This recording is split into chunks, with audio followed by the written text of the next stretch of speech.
Right, let's get comfy because we're back.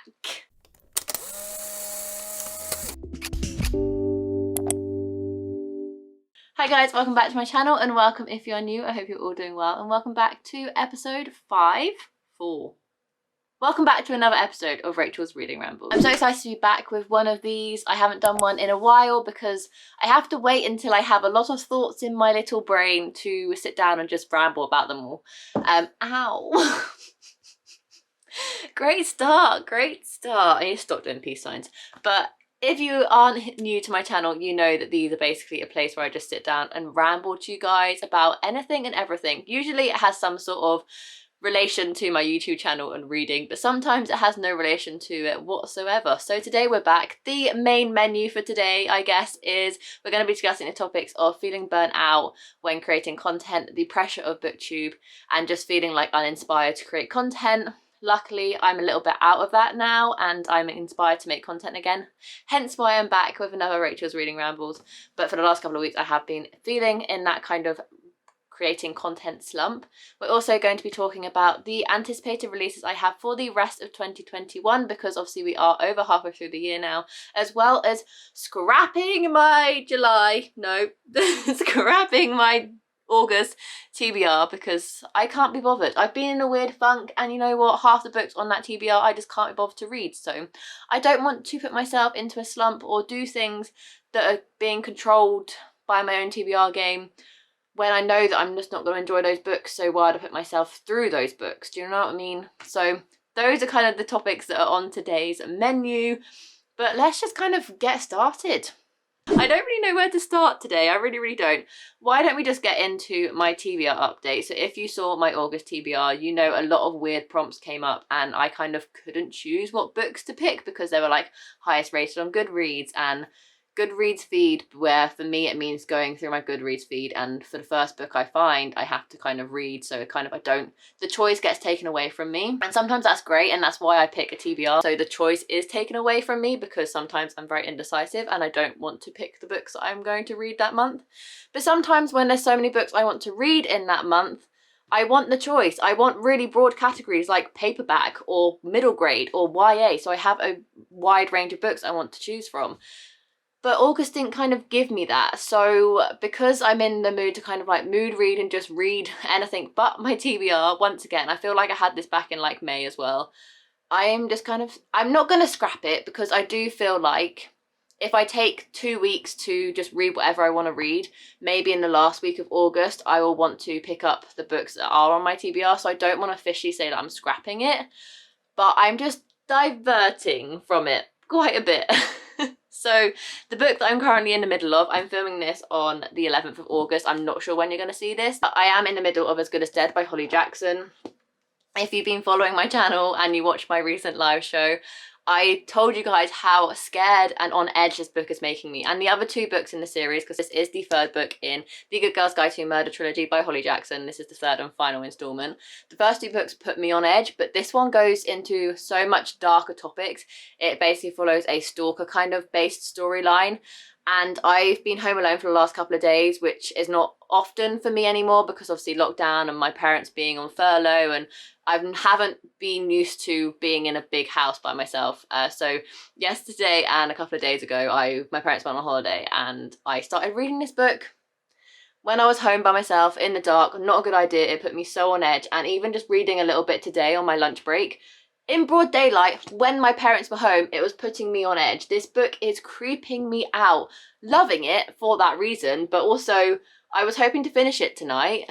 I don't know if that's gonna happen. But obviously this wasn't on my TBR, but I want to get to it, so I'm reading it. Basically, we're just gonna do my summer TBR. If I don't get to them in August, I really hope I will get to them in September, because September is kind of like the last summery month before we go into October. So not only is October kind of like spooky season, it's also the month of my readathon.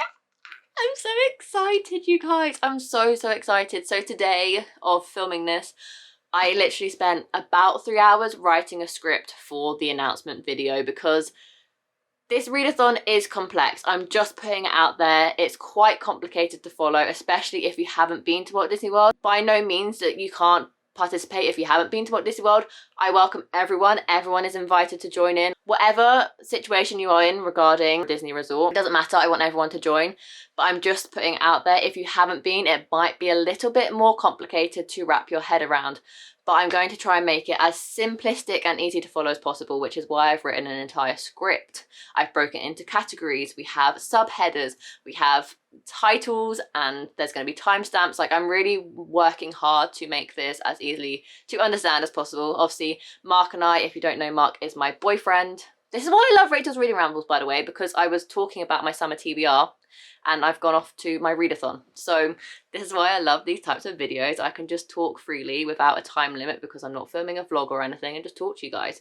But yeah, anyway, Mark and I, if you didn't know, Mark is my boyfriend, and we have been planning some props and things that will help you along on your month-long journey across the Walt Disney World Resort, to kind of help you easily follow, if that makes sense. AKA, we're making a map, just to put it out there. Ooh, a shocker. But as a sneak peek for people who do watch my videos, I would like to say this, I would like to preface this. It is kind of a choose your own adventure readathon based upon Walt Disney World. So there's another kind of sneak peek for you special little viewers. I'm just so excited to just announce it. Like, I want to film that video now, but I just want to plan it a little bit more before I jump into the deep end and film it, because it's going to take quite a while to film. I'm going to have to really think about what I'm saying and not ramble, because I need to stick to the point to make it as easy to follow as possible. But anyway, where did that tangent come from? Yeah, I'm reading this on my lunch break. It freaked me out. I am still hoping to get a lot of this done tonight, but I don't know how much, because I wanted to binge it all. I don't think that's possible because I still have like 400 pages left of it. A lot of August will also be dedicated to planning my readathon, because we are halfway through the month and I want to pre-film a lot of videos, because at the end of August / early September, Mark and I are going on a week-long trip to Bath, which we cannot wait. We are so excited for it. We haven't kind of gone on holiday, just the two of us, since our trip to Walt Disney World in 2019. So we're just really excited to get away and just spend some time together and just explore a new city that neither of us have been to before. And that means I will need to have 4 videos pre-filmed, because I don't want to have to worry about the videos the week before I go, the week of me gone, and then a video once I've got back, because I get back on the Friday and obviously I upload on the Sunday. So I have like 4 videos I need to pre-film, one of which is the readathon announcement video, but I will be back to premiere it. So I am premiering the readathon announcement. I'm so excited. Yes, I'm so excited. I'm so excited. I'm so excited. I'm so excited. So yeah, you can tell I've got my mojo back for creating content, because this is the type of personality that I like to address. This is how I am. Like, I feel like people might think that I put this on, but I don't. My boyfriend can vouch for me, my family can vouch for me. When I get excited about something, I literally like start to shake. Like, I'm like, oh my god, I'm so excited. So that is me. So I'm so glad my kind of energy is coming back for creating content, because I was starting to worry a little bit. But yeah, anyway, I'm premiering the video, which is very exciting. So I need to basically pre-film a lot of content and plan in full my readathon, which I have done most of it. The backbone is there. It's just the little details I need to thread in every so often to make sure that it's all like free-flowing and understandable and all that sort of stuff. There's a lot to do in the second half of August. I would love to read lots, but I just know that reading isn't a priority anymore, because I want to pre-film and, like I keep saying, get my readathon underway, which is so exciting, because we have September and that is it. And then the readathon is upon us and I cannot wait. I'm so proud of what I've been able to come up with. I really hope you guys enjoy it. I'm sure you will. Anyway, think that I started on my summer TBR and we ended on my readathon. A trip to Bath happened in the middle. I love Rachel's Reading Rambles. Why do I always keep putting them off? It's because I don't have enough to say in an entire video for ages, until a couple of months later I'm like, right, I have enough categories to like check off, sort of thing. But anyway, my summer TBR, kind of my August TBR is kind of scrapped, not really, it's been put to the side. The books that I would like to get to in the meantime, but even if I don't get to them in August, I hope I can get to them in September. That's where we went. And then obviously I'm not going to get to them in October, because I have obviously a whole planned TBR. I may have already planned my own TBR for October for my readathon, based on the prompts I've already created that you guys don't even know about yet, because I'm that eager.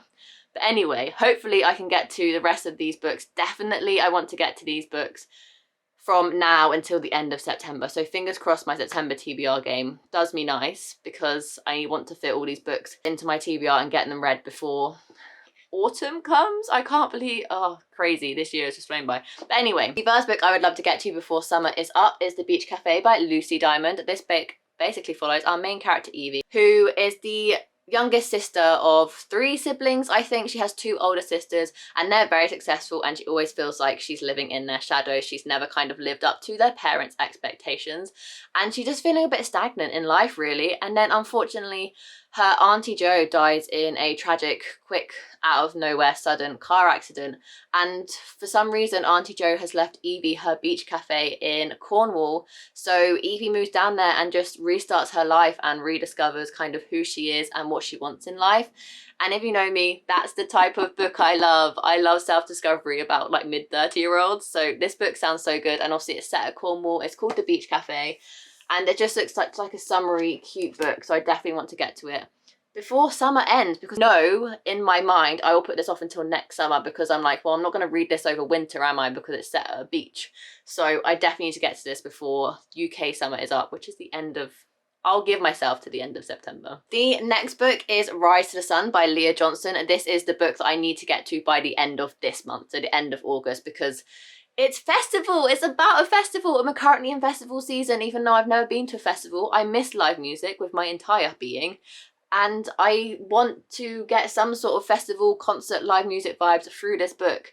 And I just want to get to it because it looks like it's going to be a really, really fun time. It's a sapphic romance set at a music festival. What more do you want? And I cannot wait to get to it. And I just think this is going to be the perfect book. It's going to be quick, nice and easy because it's a YA. Oh, there was some mixed media in here. Oh, look, there's like a poster. Fun. So yeah, I definitely want to get to this by the end of the month. The last physical book I would like to get to and get off my TBR as soon as possible is Last Night by, I can never pronounce the author's name. I should probably look it up. Let's look it up. Let's be a good booktuber, Rachel. How to pronounce... Mary. Mary.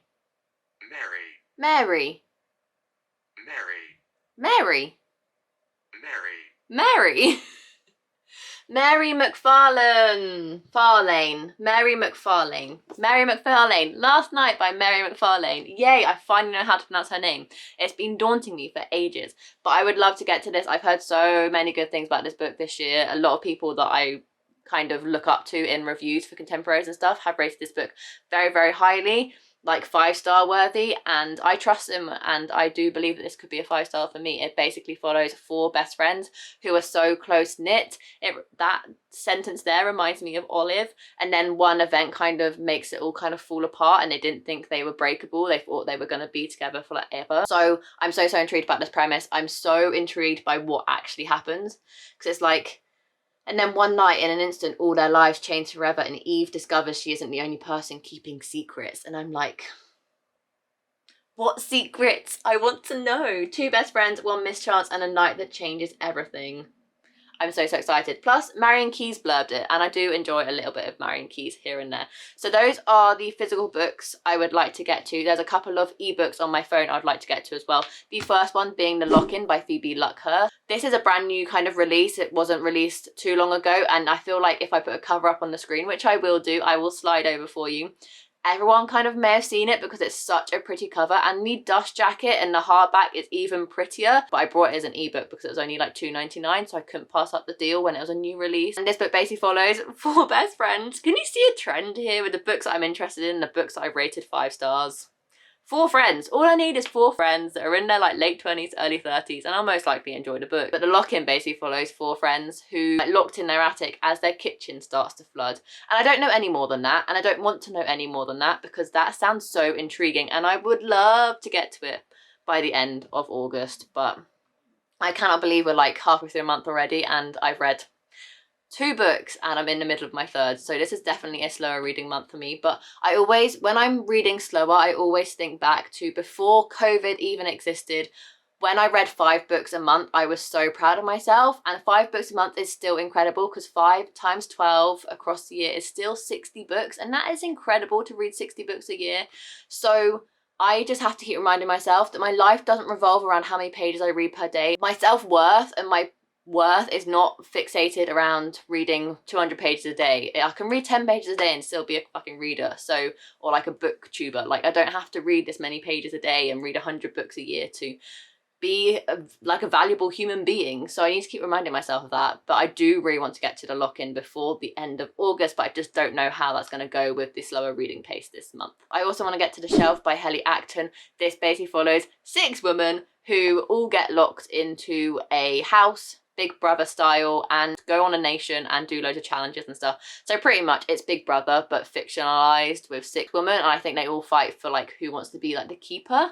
I don't really know. All that drew me into this book, and the reason I've wanted to read it ever since I found out about it, is because of the Big Brother situation. I think a reality TV show in this sort of context would be really, really interesting to read, and G and Carrie Fletcher have both read arcs of it before it even came out and really, really enjoyed it. And you guys know I love a bit of Fletcher, so I'm so excited to get to this one. Hopefully I can get to it in August, but I just don't think that's going to be possible. Hopefully in September, fingers crossed. But this isn't really like a summary book, so I could probably push it off to October or November and it not be a big deal. Like, it's not like a complete summer book that I need to read in the summer months. The next one is Shipped by Andy Hockman, which on the reverse is very much a summary book. It basically follows our main character Henley, who is a marketing manager within a company who kind of sell cruises. Her job is so demanding that she kind of doesn't have time for her friends and family anymore, and her life is basically consumed by this job, and she's like, what is the point anymore?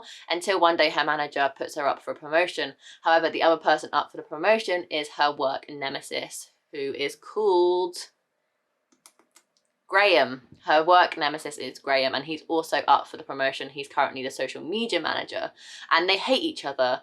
But the manager tasked them of going on a cruise to the Galapagoses and tasked them to write a proposal on how they can boost sales for that particular cruise. So they both end up on the same cruise together in close confinements, hating each other. But of course it's enemies to lovers, so of course they're gonna fall in love. And it's a cruise, and the cover is just so summery that I would like to get to it in the summer months if I can. This book has been on my radar for ages now, and I brought it as soon as I saw it on iBooks for a really good deal, and I just want to get to it before the summer is up, because it's one of those books where if I don't read it in summer, it's gonna be put on to summer's, like next summer's TBR, and I can't wait another year to read it, so I definitely need to read it ASAP. And then the last book I wanted to talk about regarding my summer TBR is The Hot Desk. I don't even know who it's by because it's a NetGalley arc one of the publishers put on Instagram. This book's now available for NetGalley arc request, and I was like, oh, this sounds interesting. So I went on to NetGalley and I looked it up, and the description sounded really, really good. What got me was it's a one desk trope, so a bit like the one bed trope. 2 people at work hate each other, but they share the same desk because they're hot desking, hence the title Hot Desk. And one's really super organized, me, and one's kind of really, really messy, and they get on each other's nerves, but they never meet, but they just share a desk. And it's very much, I feel like it's going to be like the flat share. I can envision post-it notes in this story, because obviously you're in a workplace, stationary, post-it notes on the computer screen and stuff. I can just envision it. And this is a NetGalley arc, so I would like to get to it soon so I can keep up my NetGalley ratio. But once again, it's not like summery, it's not like The Beach Cafe, it's not like Shipped, but it's still kind of like a cute romance that I would like to get to in the summertime. So those are all the books that I would like to scrap my August TBR for, but I just don't see that being possible. My priorities are Rise to the Sun, because obviously it's a summery festival, The Beach Cafe, because obviously it's set at a beach, and Shipped.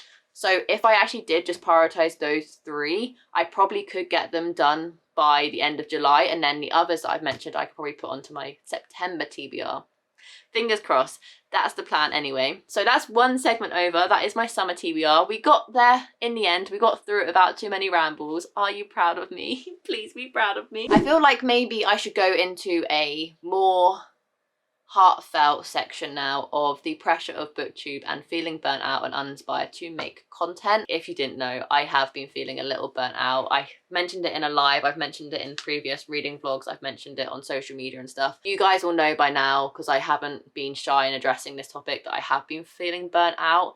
And I think that's completely normal to feel burnt out when you're making content, especially uploading twice a week. It's a lot, and I always say this, but I think people underestimate how much it takes to create YouTube content. But not only YouTube content, like I could film every single day if I was a fucking lifestyle vlogger. Like, you guys have it easy. I know no one has it easy, really. Everyone has their own issues and stuff, but like, compared to being a booktuber, I feel like all other content's really easy to create, because with booktube, you have to sit down and film videos like this, but to do that, you have to read books, and reading books is a major pastime, especially if you're a slower reader. And I feel like the book community is I feel like it's getting better, don't get me wrong, I do feel like it's getting better, but it very much used to have the mantra of, if you didn't have these amazing bookshelves, if you didn't have 500 books on your physical, like, TBR or in your possession, and you didn't read 150 books a year, you weren't classed as a booktuber. And I do think that it's been more eye-opening since, like, becoming a content creator, that isn't the case. And I do feel like this topic's been addressed a lot more and being more open within the community, that you don't have to read a certain amount of pages a day, certain amount of books a year, have this many books in your personal possession to be classified as a booktuber. But we do have it hard, because reading books is a lot. It takes a lot of time, and to be able to discuss them well, you have to critically think about them. And reading books, like, it's not like turning on a Netflix show and just absorbing yourself into a story. I feel like reading takes up a lot more brain power as well, and some nights you're just not in the mood to read, or some days you don't want to read and you hit reading slumps. When do you hit movie slumps? You don't hit movie slumps. You don't, like, do you know what I mean? Like, I just feel like booktube is also quite narrow as well. Like, if you start up a booktube channel, I feel like it's hard for you then to branch out into other content. And I have recently posted my first, like, lifestyle video, and that was my day in my life, like, productive edition, even though I wasn't actually that productive that day. But it was nice just to, like, show you guys what I did on a typical day-to-day and kind of what it felt like to be a lifestyle vlogger if I hadn't narrowed myself into, like, the booktube area. And I'm not saying if you're a booktuber you can't do this and do other stuff and branch out into different categories. I just think it's a lot harder because booktube is quite niche, and I feel like if you start a booktube channel, you're kind of meant to be known for obviously creating booktube content. And I love booktube content, don't get me wrong, I'm not going to sway away from it too much. I just want to start obviously incorporating, and I have discussed incorporating other content, so that's not what I'm discussing in today's kind of segment. Today's segment is the pressure of booktube and the burnout of it. And I do feel like if you hit reading slumps, you hit booktube slumps, because without one you can't do the other. You have to be in the mood to read to be able to be in the mood to create content, or you're just lacking in content, because if you're not reading you can't really create content. And I think that's where the struggle with booktube kind of really comes in, is you have to do both at the same time. You can't take a break from reading and create content, and you can't take a break from content and read because you would like to document it, because that's why you started a booktube channel, is to talk about all the books you're reading. So it's a very hard balance, and recently I have struggled to find the balance, and I think it's because I lost the love of it for very little time, and I think that's completely normal to do so. My memory card is running out, give me a second. Okay, oh, now my camera battery's dying. Jesus Christ. But yeah, where was I? The feeling of burnout. I was just feeling, I think I was more not in a content creation slump, I was in a life slump, because I wasn't working out, and working out usually makes me really, really happy. I wasn't doing my usual morning routine that usually makes me really, really happy. So I think I was just more generally in, like, a life slump. And I think the excitement of me and Mark booking Bath and organising it all has got me, like, re-motivated for life, I guess, in a sense. And I'm just excited to make content again, because I've reinvigorated myself. I've taken time away to take care of myself, and I think everything starts with you. If you're not happy in yourself, you're not going to be happy creating content, you're not going to be happy working out, you're not going to be happy doing anything that usually brings you joy if you're not happy mentally within yourself. And I think I was struggling for that, not for months, not for, like, it was pretty much just like a week or just over a week, but for me that's quite a long time. Obviously everyone is different and everyone has their own struggles, whether that's for a day, a week, a month, a year. Like, I'm sending love to you if you're struggling right now, because I know how you feel. And I'm not trying to, like, make my problems sound like more intense than anyone else's. If anything, I know that in my case I'm very, very lucky that it only did last like a week, but I wanted to address it anyway, because I think it's important to address that it's okay to kind of feel the pressure and just step away for a little bit. And I do think on your return, the people that do truly and are truly loyal to you will come back, and your content is just going to be so much better, because you're going to have the energy and you're going to have the enthusiasm to be bubbling videos again and just be really happy and show your true personality, rather than trying to force yourself to create content when you're not in the best mental headspace, and that's definitely where I was, which is why I stopped weekly vlogging last week, which I'm so happy about, and I think it's the right decision to do. I think I really felt motivated this morning after my live show yesterday. My live show yesterday was so wholesome, it was so chill, it was so nice to just talk to everyone again in like a live sense. And I think that really, that was my last thing I needed to do to properly reignite my love for the community that I've made myself a part of. I felt so loved yesterday talking to everyone, and like, you're literally all my friends. I feel like this is why I do types of videos like this, where I just open up and be vulnerable, because I can, because you guys are also lovely and so supportive, and I appreciate every single one of you. Never get like me wrong. Like, every single day I wake up and I'm just so grateful for the community I've made. And yeah, I lost my train of thought. My camera's battery's dying. Jesus Christ.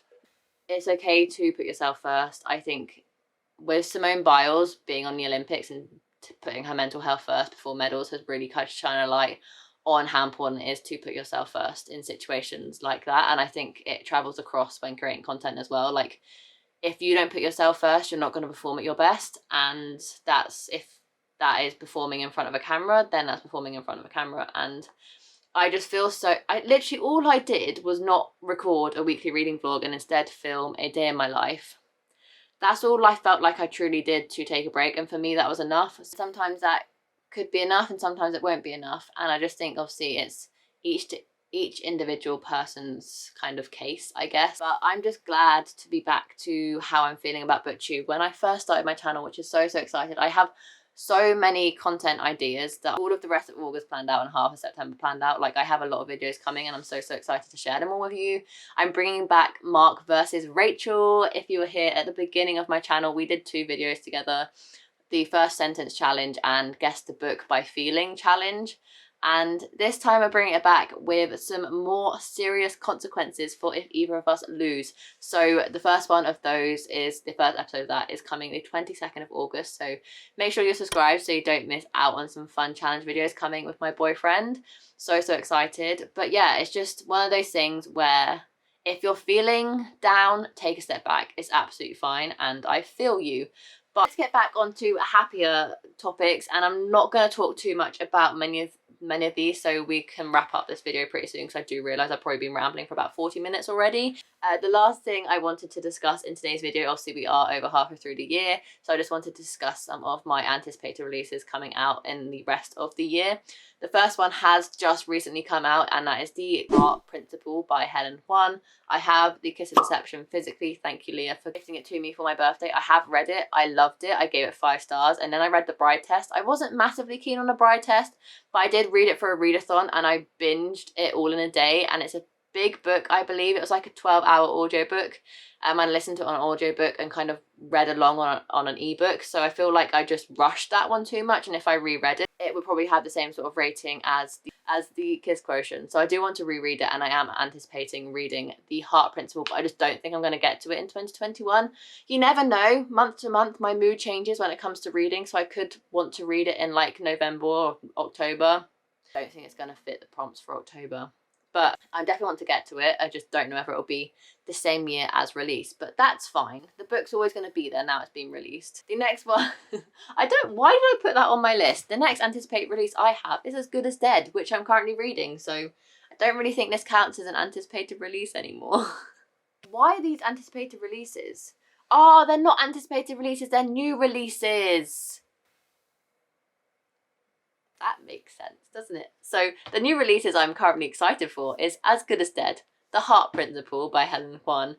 The next one is The Dating Dare by J.C. Lee. I read The Sweet Mess by J.C. Lee last month and really enjoyed it, and I didn't realise when I read it that it was going to have a companion novel, and it does have a companion novel, and it came out on the 3rd of August, and I have it as an ebook, which I'm very excited about, and I would like to get to ASAP. Once again, it's not crucial that I get to it during the summer, but I would like to get to it as soon as possible. I don't know too much about it, but The Sweet Mess basically follows 2 main characters, Aubrey and Landon. Aubrey owns a bakery. Landon goes there to not review it on purpose, but accidentally reviews it and kind of makes a mess of Aubrey's, like, what's it called, reputation. And then he has to try and fix her status, I guess, but then they fall in love. enemies to lovers. It was a really, really cute romance. I really, really enjoyed it. The sexual tension was brilliant. So I'm expecting the same with the dating dare.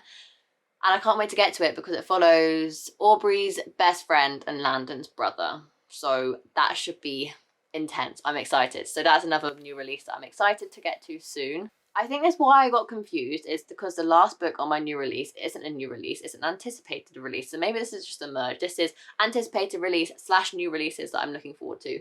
And the last one is the Christmasaurus and the Naughty List by Tom Fletcher. So in this Rachel's Reading Rambles, I have mentioned all 3 of the Fletchers who are authors. Go me. What's new? This is the 3rd book in the Christmasaurus series. I don't know whether it's a trilogy. I don't know whether it's going to be more than 3 books. But this is the next installment, I assume. Tom Fletcher wrote the Christmasaurus way back when, like 2015. And then he brought out the Christmasaurus and the Winter Witch, which I didn't enjoy as much. I gave the Christmasaurus 5 stars. I saw the musical in London. It was incredible. I saw G sing. I saw Tom sing live. I saw Harry sing live.